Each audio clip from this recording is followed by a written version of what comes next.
Alrighty, welcome back everyone. We just talked about Texas and their Lamborghini fleet that they had over recruiting weekend. Definitely had some thoughts on that. Don't necessarily love the tactics, but if it works, it works, I suppose is the best way to put it. But let's get into some win totals for the SEC. I have a couple of teams that I think are just too high on this list. I have a couple of teams that I think are too low. So I want to break down that for you guys. But let's first get into what everyone is sitting at for this upcoming year. And it starts obviously up top with Georgia and Texas. These are the teams that are setting the pace in this conference. These are the teams that everyone is looking towards to maybe be in Atlanta at the end of the season, and obviously that game in Austin will have a ton to do with what happens in that conference. But Texas and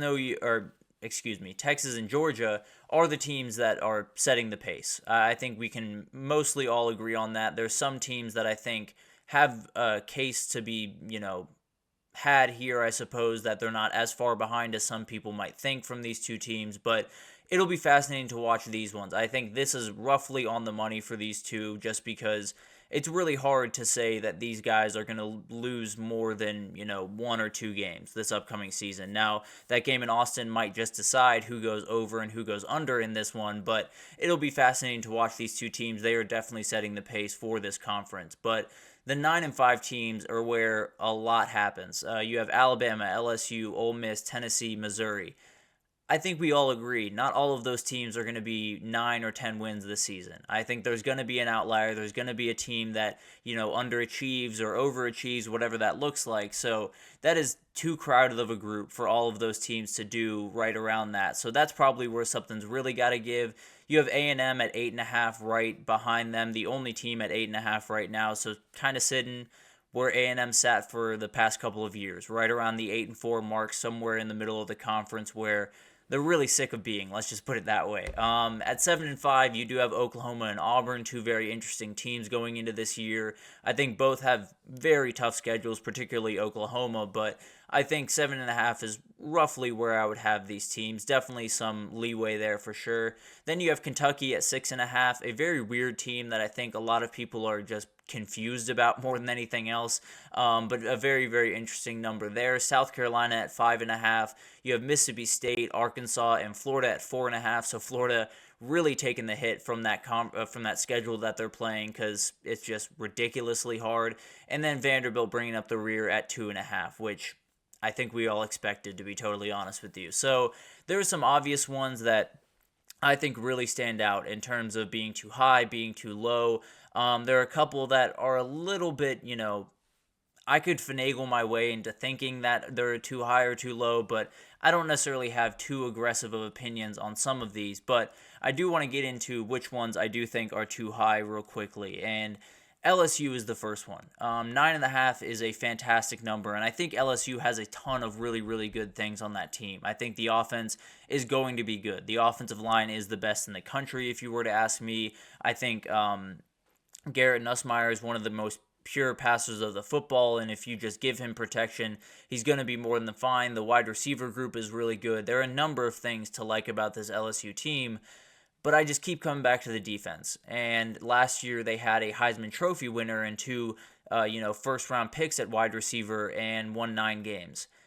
I don't think they have that this year. I don't think they have the Heisman winner in Garrett Nussmeier. I don't think they have 2 first-round wide receivers, although they have some really good ones over there. I think the offense is going to be good. I don't think it's going to be last year good, and I'm not sure that the defense isn't going to be last year bad. So I'm just a little bit wary of this LSU team. It's a team that I want to like. Every time that I think about them, when I get deeper into the conversation, it just doesn't feel as solid as I want it to. And then Arkansas at 4.5. I hate saying that that's too high for them, but it's just not a great team, to be totally honest with you. Now, Taven Green is going to be a ton of fun to watch. Jaquindon Jackson in that backfield is going to be great. The O-line is not going to be great. It's going to be one of the worst ones in the conference, likely, and that's going to decide a lot of things for them. The defense lost some guys like Chris Paul. Dwight McLaughlin went off to the NFL, so definitely not where they wanted to be on that side of the ball. So it's just a team that you love to sit here and say that Sam Pittman's going to revitalize this program because, frankly, Sam Pittman's one of my favorite people in the sport and energies in the sport, but it just doesn't look that way. This is not going to be a very good team, and hopefully they can, build from this and continue the way up on Sam Pittman's time there. But it's going to be a rough year for the Razorbacks, if I had to guess. And then the two low teams, I want to start with Kentucky at 6.5. I maybe just am seeing something that everyone else isn't, frankly. But when I look at this team, the talent level is right up there among the top of the SEC, at least in terms of the elite players on that team. Deone Walker is one of the best defensive line, one of the best players in the entire country. Maxwell Harrison on the back end of that defense is going to be really, really good this upcoming year. You have guys like Jamon Dumas-Johnson coming in from the portal, De'Eric Jackson in the middle of that defense as well as a linebacker. There's a lot of really good things to like about this team, a lot of returning production. The offensive line is going to be solid. It is kind of Marquise Cox and everyone else, but when you have that left tackle position figured out, it makes things a little bit easier. And then Brock Vandagriff is the key, right? He's the one that I think this is probably why the number is at 6.5 and not a little bit higher, because you don't really know what you're going to get. Last year, you thought that you were going to get really, really good quarterback play from Devin Leary. That's not exactly what happened. Now, he played some good football from time to time, but not necessarily what Kentucky wanted. Now, Brock Vandagriff's ceiling is much higher, but you don't really know what you're going to get out of him. So I kind of understand the number, but from where I'm standing, they're at least an 8-win team. And I think Brock Vandagriff is going to be a really good player, and I think it could get really interesting over there in Lexington. Let's put it that way. But then I want to get into Florida. Florida has an incredibly tough schedule. Frankly, one of the toughest, maybe the toughest schedule I have seen in college football in ever, if I'm being totally honest with you. It is absolutely insane what they have to go through. I do have some questions about their defense. They do definitely have some worries, but I also think that they're better than some people are giving them credit for. I think Graham Mertz is a very good quarterback, frankly, and I think especially behind an offensive line that should be really solid this upcoming year, I think he's going to have a really, really good year. And I don't necessarily know if that equates to a ton of wins because of this schedule that they're going to play, but this is one of those teams that could go 7-5, and I would call them a top 25 team in the country because of the schedule they play, because of what they're going up against. Now, will they go 7-5? I don't know, but I do think they're absolutely capable of doing that. I think there's going to be a lot of games this season for Florida where you look up in the third or fourth quarter where they're playing Georgia or they're playing Texas or they're playing Alabama, whoever it is, and it's a lot closer than you think it's going to be. And maybe they won't win all those games. Maybe they'll lose a lot of one-possession games this upcoming season, but this is going to be a team that's not going to be an easy out. I can say that pretty confidently. They have plenty of stuff going for them where they're not necessarily going to be just this layup of a game that some people might think they're going to be. So I think they're going to find their way at least to 5 wins. I think they're going to get bowl eligible, if I'm being totally honest with you. They're going to steal a game or two that people are not expecting them to, I guess is the best way to put this. And then Vandy at 2.5. This is all about Diego Pavia, if I'm being totally honest.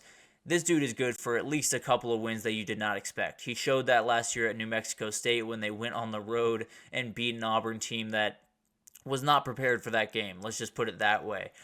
They came back the next week and fought Alabama down to the wire. So definitely a very, very interesting last couple of weeks. But Diego Pavia is now at Vanderbilt, and he's going to be playing against Auburn this upcoming year. So definitely not what Tiger fans wanted to see there. But you have a couple of games on the schedule that Vandy could steal. Now, are they going to steal it, or would I bet on them to steal it? Not necessarily, but I think between Auburn, between South Carolina, or maybe even Tennessee at home, there are a couple of games that could just get a little bit sketchy. I'm not saying that I'm not predicting anything. I don't necessarily think they're going to, run the table or do anything crazy against those teams, but I do think there's certain situations that Diego Pavia has an ability to give you a couple of plays here and there that will help you beat those teams. And then it'll be fascinating to watch what this team can do. But I just think 2.5 is just a tad bit disrespectful. I don't think they're going to be a good team, but I think 4 and 8 might be the more accurate number here. But on the money, pretty much everyone else. I think I don't necessarily have aggressive feelings towards any of them.